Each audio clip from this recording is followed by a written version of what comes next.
আজকের এই পবিত্র রাতে আমি খুবই কৃতজ্ঞ এবং আনন্দিত।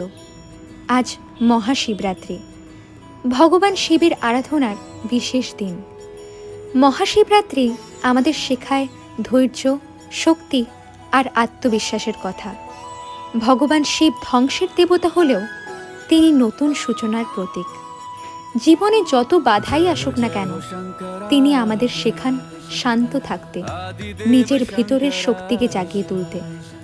আজকের এই রাতে আমি প্রার্থনা করি যেন আমাদের জীবনের সব অশুভ শক্তি দূর হয়ে যায় আর আমরা সবাই নতুন আশার আলো দেখতে পাই। ওম নমঃ শিবায়। এই মন্ত্র শুধু শব্দ নয়, এটা আমাদের মনের শান্তি আর শক্তির উৎস। আপনারা সবাই নিজের পরিবার আর প্রিয়জনদের সাথে এই পবিত্র দিনটা সুন্দরভাবে কাটান। সবাইকে জানাই মহাশিবরাত্রির অনেক অনেক শুভেচ্ছা।